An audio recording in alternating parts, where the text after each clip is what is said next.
जय श्री राम। प्यारे भक्तों, एक बार फिर से आप सभी का मेरे YouTube चैनल जीवन के रंग में बहुत बहुत स्वागत है। और जैसे कि हम सभी श्री राम के पावन चरित्र का गुणगान कर रहे हैं, श्री राम का पावन चरित्र इतना पवित्र है कि यह मन की सभी मनोकामनाओं को पूर्ण कर देता है। श्री राम का पावन चरित्र मन कामना दातार है, निस्सार इस संसार में सचमुच यही तो सार है।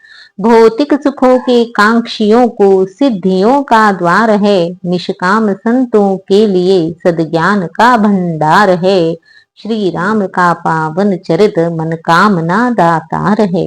क्योंकि यह श्री राम का पावन चरित्र इतना पवित्र है और इसकी कथा को सुनने से जहां यह भौतिक इच्छाओं को चाहने वाले लोगों को सिद्धियां, सभी प्रकार के सुख साधन प्रदान करता है, वही है निष्काम संतों को मोक्ष के द्वार पर भी ले जाता है, उन्हें भक्ति का दान प्रदान करता है। इसीलिए तो कहते हैं, इसका कथन इसका श्रवण करता महा उपकार है, भव सिंधु तरने के लिए इसका मनन पतवार है। और जो भी व्यक्ति इस भव सिंधु को पार कर जाना चाहता है, उसके लिए यह पावन चरित्र मानो एक नाव के समान होता है।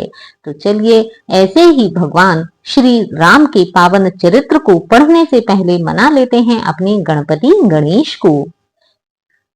जय गणनायक गणपति, जय गणराज गणेश, जय त्रिशूलधर त्रिपुरहर त्रिगुणातीत महेश, जय गुरुवर जय इष्टवर सीतावर हृदयेश, जय जय भारत भारती, जय जय भारत देश। जय गणेश। और अब बिठा बुला लेते हैं अपने भक्तों के वीर शिरोमणि प्रिय हनुमान जी को। कथा प्रारंभ होत है, सुनो वीर हनुमान, आन विराजो कथा में, करो नाथ कल्याण, सियावर राम जय जय राम, मेरे प्रभु राम जय जय राम, करो कल्याण जय जय राम। जय श्री राम। तो चलिए भक्तों, शुरू करते हैं आज की कथा को। इससे पहले हमने देखा कि किस प्रकार से युद्ध में कुंभकर्ण एवं मेघनाद दोनों का वध हो जाता है, तथा मेघनाद का वध होने के पश्चात मेघनाद की एक भुजा कटकर लंका में जा गिरती है और उसका सिर भगवान श्री लक्ष्मण जी रामादल में ले आते हैं। मेघनाद की पत्नी सुलोचना, जो कि पूर्ण सती है, सती व्रत का पालन करती है, सत्यव्रत का, देखिए आगे क्या होता है। लखन लाल आए इधर वानर दल के संग, अब जो कुछ बीता उधर सुनिए वही प्रसंग। सुलोचना के नाम से है जो जग विख्यात, उसी प्रमिला सती की कहते हैं हम बात। और आज यहाँ पर हम इस प्रमिला सती के विषय में बात करेंगे, इसका चरित्र सुनेंगे कि राक्षसों के मध्य में रहने पर भी वह प्रमिला सती कितनी बड़ी सतवंती है। असुरों के में रहने पर भी वह स्वर्गीया समझी जाती है, काले अंबर पर लंका की चंद्रिका समान सुहाती है। नैनाहिनी के हिरणी के से चंचल उज्ज्वल रतनारे थे, खंजन मद गंजन मनरंजन बिन अंजन भी मतवारे थे। और इसके नयन, इसके आंखें बहुत ही सुंदर थी, इसीलिए इसे सुलोचना कहते थे। सत और पतिव्रत के कारण यदि सती पुकारी जाती थी, तो अपने इन्हीं लोचनों से वह सुलोचना कहलाती थी।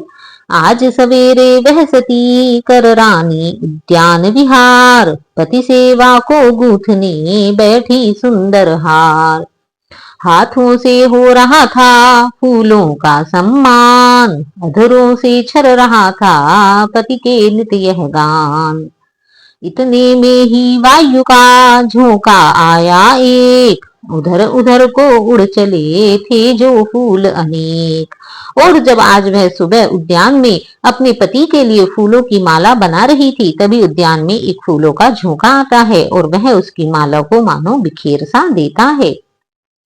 फड़क उठा दाया नयन, खुले शीश के बाल, घबराहट से हाथ में छूट पड़ी वह माल।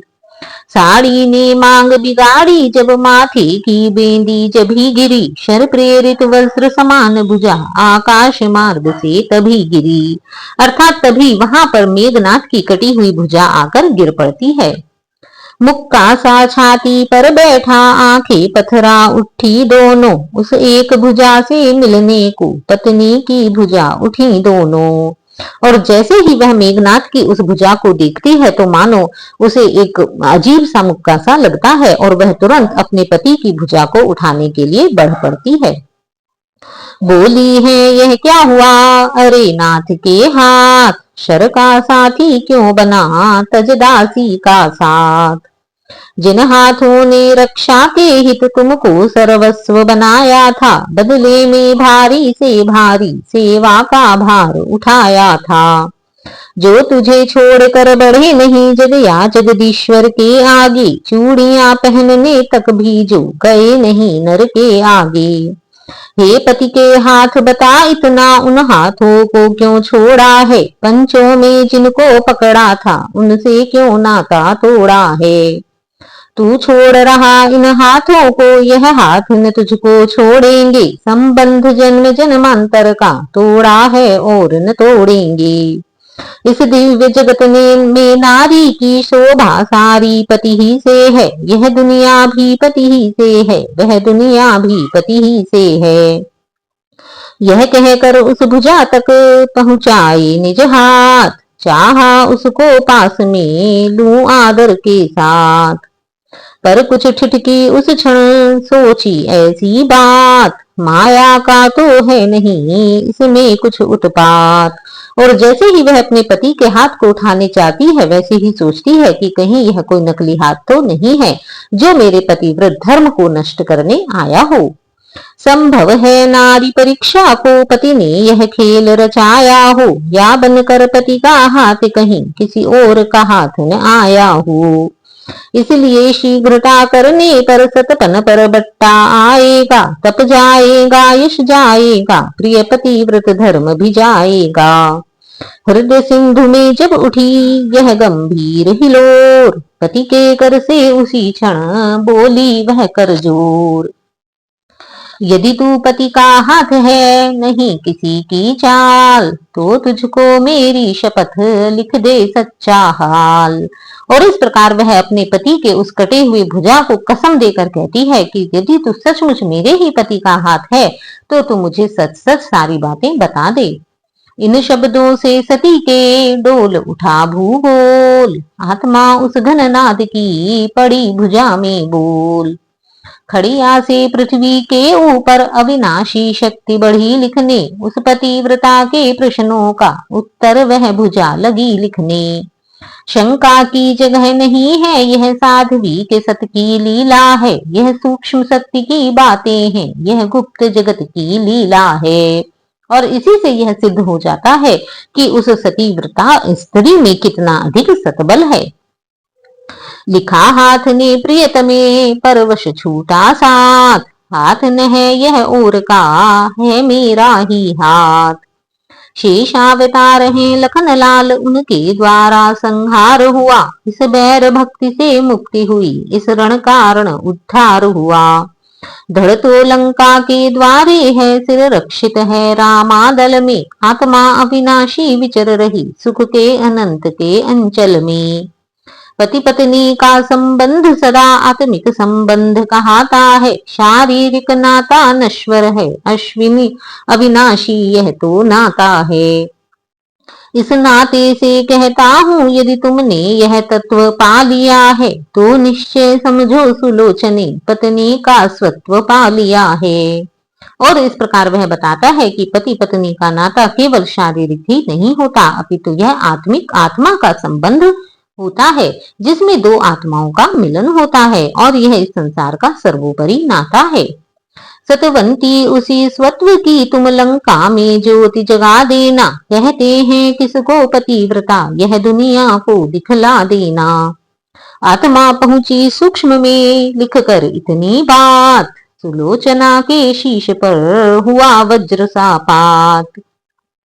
और जैसे ही वह हाथ यह सब लिखता है सुलोचना के ऊपर मानो वज्रपात हो जाता है। गिरने दिया न भूमि पे रोका हाथों हाथ, हृदयेश्वर के हाथ को तुरंत नवाया मात। बोली पहले की भांति नाथ कुछ भेद न अब के बतलाया, कह गए यज्ञ की बात यहाँ उस जगह युद्ध कर दिखलाया। यह कैसा यज्ञ किया स्वामी, आहुति दे डाली प्राणों की, रह गई कहानी अब जग में पतिदेव तुम्हारे बाणों की। भगवान किसी नारी को भी दिखलाए नहीं ना यह दिन स्यापे का, सारे दुखों से बढ़कर है दुनिया में दुख रंडापे का। रह गया खेद इतना मुझको, मैं साथ न रही रण स्थल में, तुमसे पहले अपनी आहुति दे देती उस समरानल में। या तुम मेरे सिर पर होते, मैं होती चरण तुम्हारे पर, हम दोनों साथ साथ मर कर जाते उस शांत किनारे पर। आने दो आ रही है यदि संकट की रात, मैं तो उसकी किरण हूँ जिसके साथ प्रभात। इस धरती पर अपनी जोड़ी अति उत्तम मानी जाती थी, तुम पत्नी व्रत में पूरे थे, मैं पतिव्रता कहलाती थी। अब उस दुनिया में भी प्रियतम यह ही आदर्श दिखाने को आएगी, पति की अर्धांगिनी पति पत्नी धर्म निभाने को। इसलिए तुम्हारी आत्मा में अपनी आत्मा पहुंचाऊंगी, तुम युद्ध मार्ग से चले गए, मैं सती मार्ग से आऊंगी। अब तक फूलों के हारों को प्रतिमा पर नित्य चढ़ाया है, अब जीवन रूपी मुद्रा के न्योछावर का दिन आया है। उठ गई सेव्य प्रतिमा तो फिर सेवक प्रतिमा का काम नहीं, तालाब सूख जब जाता है रहता मछली का नाम नहीं। सिंदूर भरेगी केशों में अब वही धधकती हुई चिता, विधवा की सुखद सेज होगी प्रियतम की जलती हुई चिता। और इस प्रकार वह प्रमिला नारी अपने पति के साथ ही सती होने का ठान लेती है। चढ़ा सती पर जिस समय सत का ऐसा रंग, दशकंधर आया तभी मंदोदरी के संग। और तभी वहां पर रावण मंदोदरी के साथ आता है तथा सुलोचना से कहता है, बोला बेटी क्यों रोती हो, क्यों करुणा नदी बहाई है, तुम तो उसकी प्रिय पत्नी हो जिसने महान गति पाई है। बेटे का बदला लेने को मैं अभी समर में जाता हूँ, उस एक शीश के बदले में लाखों शीशों को लाता हूँ। इन वचनों से और भी भड़की मन की ज्वाल, लाज शर्म सब छोड़कर बोली वह तत्काल, श्री महाराज यह बेटी तो केवल आशीष चाहती है, लाखों शीशों का क्या होगा निज पति का शीश चाहती है। वे गए वीर गति पाकर है, मैं नारी उचित गति पाऊंगी, पति का शव साथ चिता में ले आनंद सती हो जाऊंगी। और तभी सुलोचना कह देती है कि मुझे किसी और के शीश का क्या मतलब है, मुझे तो केवल अपने पति के शीश से ही मतलब है। पत्र वधु के यह वचन सुनन सका दश भाल, रण प्रबंध के वास्ते चला गया तत्काल। तब मंदोदरी ने कहा, बेटी यह बतलाओ, इस बूढ़ी की किस तरह पार लगेगी नाव। और तब मंदोदरी तथा सुलोचना के बीच इस प्रकार वार्तालाप होता है। मरने से मेघनाद ही के जर्जरित हो रही छाती है, दुखों पर और दुख है यह तू भी अब बिछड़ी जाती है। किस भांति रहूंगी जीवित मैं उतना मुझको समझाए जा, तू मुझ अंधी की लकड़ी है रास्ता तो मुझे दिखाए जा।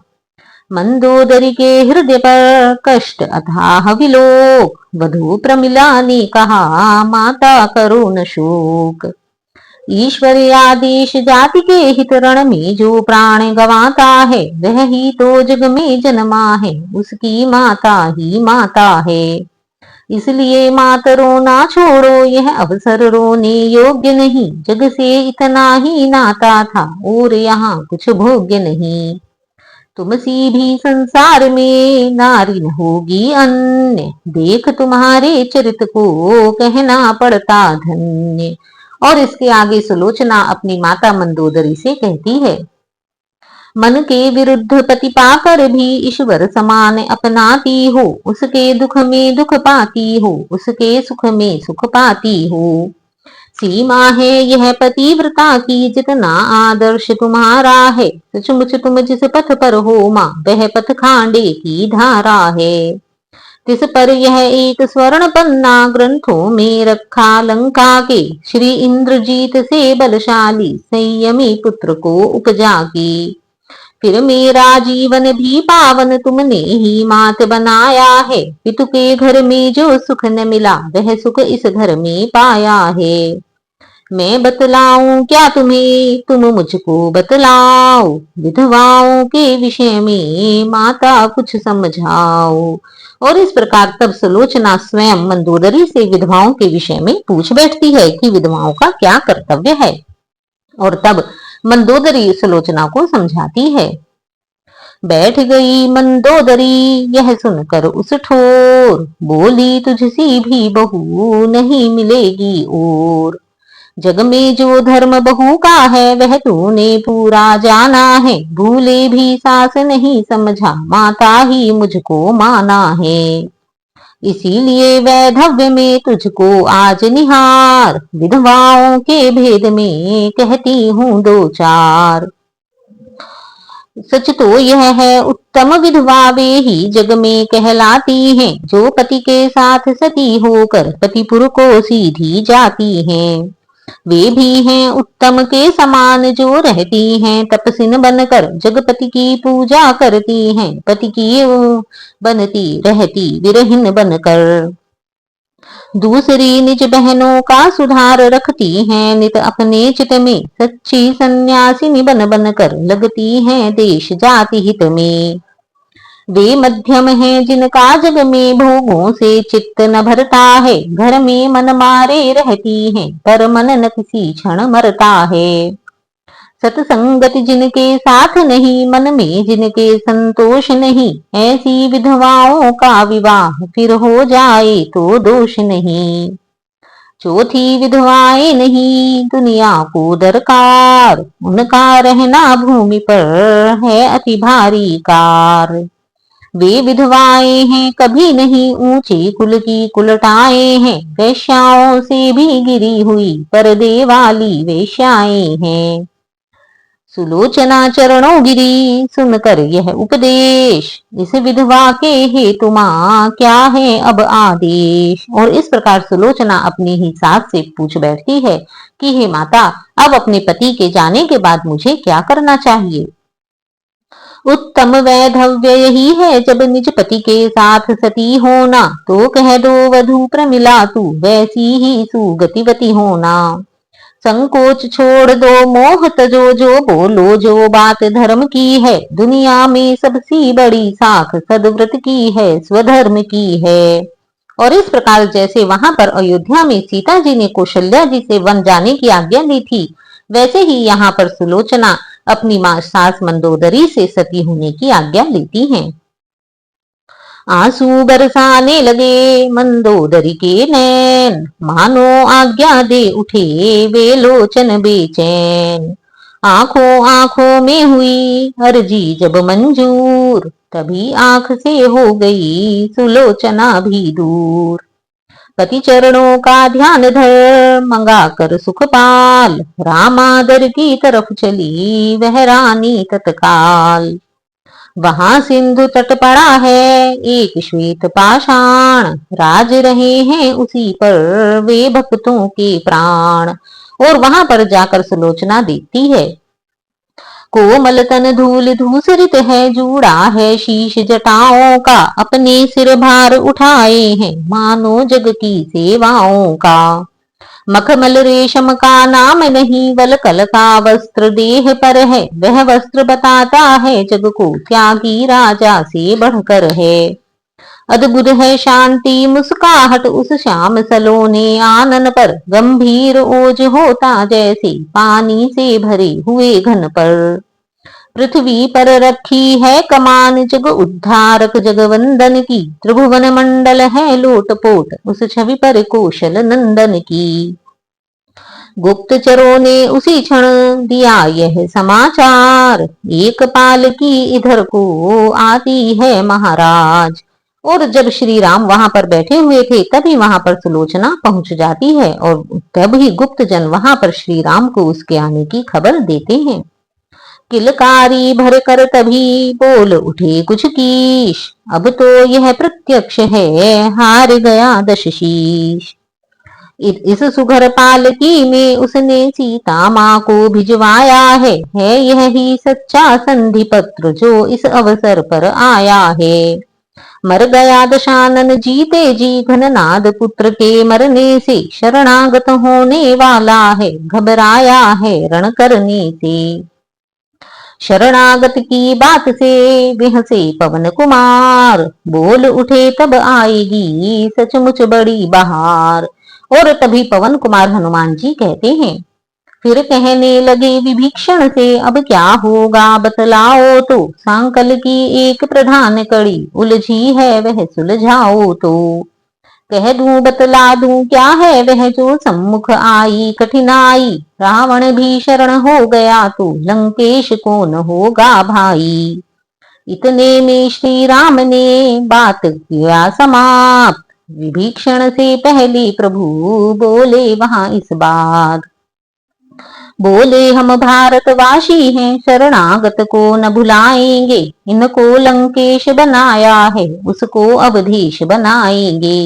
और तुरंत ही श्री राम कह उठते हैं कि यदि ऐसा होता है तो क्योंकि हमने लंका का राज्य तो भीषण को दे दिया है, और अब यदि रावण भी शरण में आ गया तो हम उसे अपनी अवधपुरी का राज्य दे देंगे। अब तक दो भाई फिरते थे वन वन में वनवासी होकर, अब चारों भाई बिछरेंगे सब जग में सन्यासी होकर। उसी समय वह पालकी आ पहुंची उस ठाम, बोल उठा वानर कटक जय श्री राजा राम। और तभी वहां पर सुलोचना की पालकी आ जाती है, और जैसे ही वहां सब लोग उसमें से सीता जी की जगह सुलोचना को देखते हैं तो सारे वानर समाज आश्चर्यचकित रह जाता है। फिर सबने देखा है यह क्या, यह सच है या फिर सपना है, सीता माता का धोखा था यह तो रिपुवधू सुनैना है। यह वह है जिसका तेज देख चक्कर में सूर्य चंद्रमा थे, यह वह है शक्तिमयी देवी जिससे भयभीत देवता थे। रावण की पुत्र वधू है यह वासुकी की प्यारी कन्या है, जो आज जगत की आंखों में साक्षात बन गई करुणा है। जिसने न कभी रोना देखा वह रानी स्वयं रो रही है, पृथ्वी के ऊपर खड़ी हुई पृथ्वी का भार हो रही है। सारा रामादल कांप उठा उस सत की आभा के आगे, भगवान राम भी सकुचाए तेजों में प्रतिमा के आगे। भक्त विभीषण रो पड़े हुआ अत्यधिक क्लेश, सुध बुध सारी खो गए देख सती का वेश। और इस प्रकार अपनी पुत्र वधू सती को देखकर वहां पर भक्त विभीषण की भी अत्यंत व्याकुल अवस्था हो जाती है और वे सुध बुध खोकर रोने लगते हैं। तभी सुनैना ने कहा निज पति का कर ध्यान, तुम सबकी जय हो पिता दिन प्रतिदिन हो मान। मैं आज विपत्ति की मारी हूँ, मैं दुख की आज सताई हूँ, अपना सिर नीचा किए हुए पति का सिर लेने आई हूँ। यदि राम दया के सागर हैं तो रखेंगे टेर भिकारिन की, आशा तो है स्वीकार होगी विनती यह एक भिकारिन की। करुणा निधि ने जब सुने करुणा के यह बैन, लगे भूमि को देखने तत्क्षण दोनों नैन। सतवंती के तेज का ऐसा पड़ा प्रभाव, बोल न सके तुरंत ही रघुराई रघुराव। और सुलोचना के सत के आगे श्री राम भी मानो तुरंत कुछ ना बोल पाए, और फिर थोड़ी देर बाद बोलते हैं। पृथ्वी माँ की ओट में कुछ क्षण के उपरांत, इस प्रकार कहने लगे सीतापति श्रीकांत। हे देवी तुम पर दुख देख मैं भी अति दुखी हो रहा हूँ, तुम रोती हो प्रत्यक्ष उधर मैं मन में इधर रो रहा हूँ। दुर्लभ है ऐसा जग विजयी जिस पर सब जग का गौरव है, वह शूर वीरता वह साहस पृथ्वी पर मिले असंभव है। यदि किसी भांति यदि किसी तरह आत्मा के या तप के बल से जीवित हो जाए मेघनाद सत्कर्म धर्म के प्रतिफल से, तो हर्ष पूर्वक मैं अपने सब सुकृत दान कर सकता हूँ, लंका की राजपतोहू का इस भांति मान कर सकता हूँ। और श्री राम कहते हैं कि यदि किसी भी प्रकार से वह मेघनाथ जीवित हो जाए तो मैं तुम्हारे लिए उसे पुनः जीवित कर दूंगा, किंतु सुलोचना ऐसा करने से मना कर देती है। देखिए वह ऐसा क्यों कहती है। असुरारी ने जब सुने यह उदार प्रिय बैन, विकल हुई सलोचना भरे अश्रु से नैन। बोली यह भानु वंश भूषण है रघुपति रघुवर रघुराई, कह गए आप जो बात अभी वह प्राणों को है सुखदाई। यहाँ देखिए सतवंती सलोचना का कितना बड़ा व्रत है, उसका कितना बड़ा हृदय है, उसकी भावना कितनी महान है। औरों के लिए आप अपना सुख छोड़ रहे अद्भुत बल है, हे राम आपका यह चरित्र अति निर्मल है अति उज्जवल है। लेकिन मैं कहती हूँ मेरा सम्मान नहीं है कुछ इसमें, परलोक निवासी पति का भी उत्थान नहीं है कुछ इसमें। वे देवलोक से लौटे अगर इस मृत्यु लोक में आएंगे, तो इसमें कुछ संदेह नहीं फिर ऐसी सुगति न पाएंगे। एक और भी बात है कह दूं वह असुरार, भार न लगे लेगी शीश पर इंद्रजीत की नारी। और इंद्रजीत की पत्नी वह सुलोचना इंद्रजीत के मरने के बाद भी अपने पति के यश को किंचित भी कम नहीं करना चाहती है, इसीलिए वह इंद्रजीत को पुनः जीवित करने से मना कर देती है। लक्ष्मण से तपसी का पति ने सब भांति पूर्ण सम्मान किया, पूजा करते याचक आया उसको प्राणों का दान दिया। भ्राता से उसके प्राण दान ले सकती नहीं प्रमीला है, दी हुई भीख क्या लेगी यह जब दे सकती नहीं प्रमीला है। लक्ष्मण तुम इस बात का करना मत अभिमान, मारा है घननाद को हूं मैं अति बलवान। और वह लक्ष्मण से भी यह कहती है, घननाद लखन का महायुद्ध बस एक ऊपरी पर्दा था, वास्तव में दो सतियों का सत संग्राम भूमि में लड़ता था। जो अवधपुरी में बैठी है उस तपसिन से रण था मेरा, निज पति को रक्षित रखूंगी यह महाकठिन प्रण था मेरा। पर पति तो उसके साथी थे, पर पत्नी को जो हर लाया है, बस इसी एक दुर्बलता ने मुझको यह दिन दिखलाया है। और तब वहां पर सुलोचना कहती है कि यह तो युद्ध दो सतीवंतियों के बीच में था, एक जो कि उर्मिला है तथा दूसरी प्रमिला। कि वह कहती है कि मेरा सत केवल यहाँ इसलिए हार गया है क्योंकि मेरे पति बुराई के साथ थे। मैं तो इस ओर अकेली हूँ, उस ओर साथ में सीता है, इसलिए प्रमिला से यह रण उर्मिला सती ने जीता है। पति का कर शर से बिंधा हुआ आकाश मार्ग से आया है, उसने ही पृथ्वी पर लिख कर सिर का सब पता बताया है। संकेत उसी का पाकर मैं, संदेश उसी का पाकर मैं, अपना धन मांग रही हूँ तुमसे दोनों ही कर फैला कर मैं। पत्नी का पति से निरख इतना प्रेम अनन्य, पुलक उठे रघुवंश मणि बोले देवी धन्य। और श्री राम भी तब सुलोचना को धन्य कह उठते हैं। कह सकता कौन तुम्हें अब यह तुम निश्चर कुल की दारा हो, तुम लंका के मरु जंगल में सुरसरी की पावन धारा हो। सत का प्रभाव पड़ता ही है कब किसके रोके रुकता है, तुम इतने ऊंचे पथ पर हो राघव का मस्तक झुकता है। यह कहकर संकेत से मंगा लिया वह शीश, देने को उद्धत हुए जभी कौशलाधीश। आगे बढ़कर इस तरह बोल उठे सुग्रीव, मुझे एक संदेह है रघुपति करुणासीव। और जैसे ही श्री राम मेघनाथ का सिर सुलोचना को देने के लिए तैयार होते हैं, तभी सुग्रीव जी कह उठते हैं, पृथ्वी के ऊपर कटी भुजा किस भांति लेख लिख सकती है, जो बात प्रकृति के है विरुद्ध वह नहीं जचाए जचती है। लंकेश क्षमा करना मुझको यह संशय है उपहास नहीं, लंका वाले मायावी हैं हमको उनका विश्वास नहीं। कहा विभीषण ने तभी यद्यपि है यह ठीक, सीधी होती है नहीं समर नीति की लीक। फिर भी मेरा यह कहना है संशय का इसमें नाम नहीं, यह धार्मिक जग की बातें हैं संग्राम नीति का काम नहीं। नारी के पतिव्रत का बल अनहोनी भी कर सकता है, पतिव्रत यदि हो उठे प्रबल तो ईश्वर भी डर सकता है। और तभी विभीषण कहते हैं कि यद्यपि यह नहीं हो सकता किंतु पतिव्रत के द्वारा कुछ भी हो सकता है।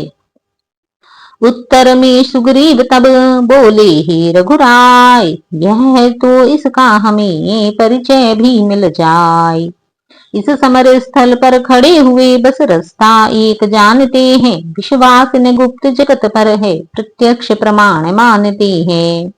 जिसने सत वहां दिखाया है वह चमत्कार दिखलाए यहाँ, हो जाएगा विश्वास हमें यदि कटा शीश हंस जाए यहाँ। हाँ हंस देगा शीश भी मत करिए संदेह, बोली वह संसार में बड़ी वस्तु है नी। और तभी सुलोचना कहती है कि आप मेरे पति के सिर पर संदेह ना करो, वह यहाँ पर भी हंसेगा। और तब सुलोचना अपने पति के सिर को कहती है, हे प्राणेश्वर के कटे शीश आ गई बात पतिव्रत पर है, ठट्ठा न उड़े इस विधवा का बट्टा न कहीं जाए सत पर। आंखें तुमको ही देख रही इस भरी सभा में आज यहाँ, इन टूटी हुई चूड़ियों की मिट्टी में मिले न लाज यहाँ। आदेश तुम्हारे पर आई रामादल में यह नारी है, अब लोक हंसाई हुई यहाँ तो मेरी नहीं तुम्हारी है। क्यों हंसते नहीं प्राण जीवन क्यों मेरी हंसी कराते हो, ऐसी भी हंसी नहीं अच्छी पंचों में हंसी कराते हो। सिर ने सोचा वह पिता वह वासुकी वह शेष, हुआ यहाँ अवतीर्ण है धर लक्ष्मण का वेश। कन्या हरने का लिया बदला उसने आन, मारकेश की दशा कब देती जीवन दान।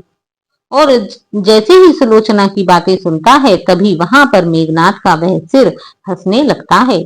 इसी बात पर सिर हंसा अट्टाहस के साथ, कांप उठा पृथ्वी गगन उमड़ उठा जल नाथ।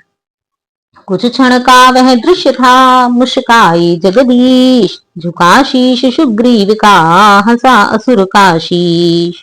तभी सुनैना ने उसे उठा लिया सहलाद, रघुराई को दिया फिर ऐसा आशीर्वाद। हे जगदीश्वर हे कौशलपति सच्चाई जग को प्यारी है, कौशल जिस जन तरह तुम्हारा है लंका उस तरह तुम्हारी है। युग युग तक राम रहोगे तुम इतिहास जगत के पन्नों पर, यह नाम जपेंगे भक्त सदा मन की माला के मनकों पर। लंका में वह आ गई लेकर पति का शीश, पहुंचाने को यहाँ तक आए थे कुछ कीश। और इस प्रकार सुलोचना वहां से अपने पति का सिर लेकर आ जाती है तथा अब वह लंका में सती होती है। बस अब केवल यह कहना है चंदन की चिता तैयार हुई, वह दृश्य देखने के निमित्त सागर पर भीड़ अपार हुई। ज्वाला में दो भौतिक शरीर जिस समय जले इस भूतल पर, पति पत्नी दोनों प्रेम सहित मिल गए तभी नभमंडल पर। गुप्त शक्तियों ने किया ज्यों ही कीर्ति बखान, कण कण सारी प्रकृति का गा उठा यह गान। सियावर राम जय जय राम मेरे प्रभु राम जय जय राम, करो कल्याण जय जय राम। जय श्री राम। तो प्यारे भक्तों इस प्रकार से सुलोचना अपने पति मेघनाथ का सिर लेकर और उसी के साथ ही सती हो जाती है। तो यह है सती सुलोचना की पावन पवित्र कथा, एक नारी के पतिव्रत धर्म की उत्तम कथा। तो प्यारे भक्तों यदि आपको यह कथा अच्छी लगी हो तो प्लीज इसे लाइक कीजिए, चैनल को सब्सक्राइब कीजिए और हाँ सुनते रहिए पूरी पवित्र रामायण। तब तक के लिए जय श्री राम।